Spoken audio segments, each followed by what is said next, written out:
Bonjour, je m'appelle Samuel et je suis interprète au musée de Saint-Boniface. Alors présentement, je suis debout dans le cimetière le plus vieux de l'Ouest canadien, le cimetière de la cathédrale de Saint-Boniface, où environ 6000 personnes ont été enterrées au cours des années. Cependant, aujourd'hui, on met en vedette l'histoire de 2 pierres tombales n'appartenant qu'à une personne, le bras droit de Louis Riel durant la résistance de la Rivière-Rouge, Ambroise Lépine.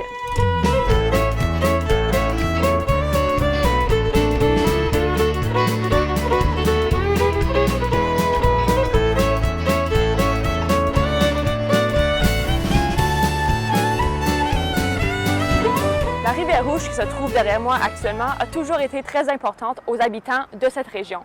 Par contre, chaque année, après les fontes des neiges d'hiver, la rivière monte et les citoyens se retrouvent dans un état d'inquiétude dans ces moments de printemps.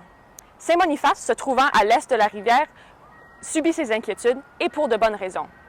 Il y a eu plusieurs grandes inondations dans l'histoire de ce quartier, mais c'est celle de 1950 qui est importante pour notre anecdote d'aujourd'hui. L'inondation fut une très grande inondation, bien sûr, même que l'eau est allée jusqu'au niveau du bas de cette statue. La statue de la Vierge a été érigée juste après l'inondation parce que les gens de la communauté priaient à la Vierge Marie afin qu'elle protège la ville de Saint-Boniface de cette inondation. Au début de la hausse de la rivière, plusieurs efforts sont faits pour empêcher l'eau d'envahir Saint-Boniface. Une première digue est donc construite sur l'avenue Taché où elle se trouve présentement, mais celle-ci n'est pas adéquate parce que l'eau montait à grands pas. Donc, la digue doit rapidement être renforcée.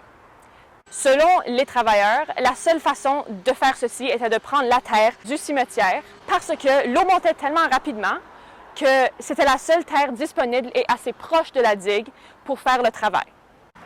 Bien sûr, ceci ne pouvait pas être fait sans permission puisque les lieux du cimetière sont un lieu sacré. Donc, le contracteur de la ville de Winnipeg se rend chez Monseigneur Cabana, juste de l'autre côté de la rue, pour lui demander la permission d'enlever cette terre.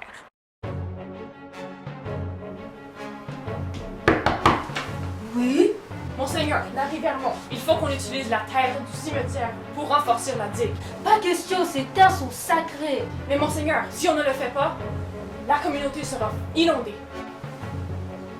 D'accord, vaut mieux sauver notre peuple et notre cathédrale. Allez-y. Sans plus tarder, les travailleurs s'y mettent et ils déplacent autant de pierres tombales que nécessaire pour avoir accès à quelques pieds de terre. Miraculeusement, leurs efforts portent chance et la ville de Saint-Boniface est sauvée. Maintenant, après l'inondation, les travailleurs se rendent chez Monseigneur Cabana parce que c'était le temps de remettre toutes les pierres tombales à leur place. Cependant, en se rendant chez lui, il affirme que les plans du cimetière ont tous brûlé dans le feu de la cathédrale de 1860. Donc, il n'y avait aucune façon de savoir exactement où les pierres tombales devaient être replacées. Cela étant dit, les travailleurs devaient replacer les pierres tombales avec l'aide de leur mémoire, ce qui n'était pas du tout efficace. La pierre tombale d'Ambroise Lépine, qu'on voit juste ici, où il est marqué lieutenant de Louis Riel, est donc placée à la droite de la pierre de Riel, mais ceci n'est pas son vrai emplacement. Quelques années plus tard, lorsque certains membres de la famille d'Ambroise sont venus pour visiter sa pierre tombale à son vrai emplacement et se sont rendus compte que la pierre n'était plus là. Donc, ils ont fait faire une nouvelle pierre tombale pour placer sur l'endroit original. Cet endroit se trouve à l'autre bout du cimetière. Suivez-moi.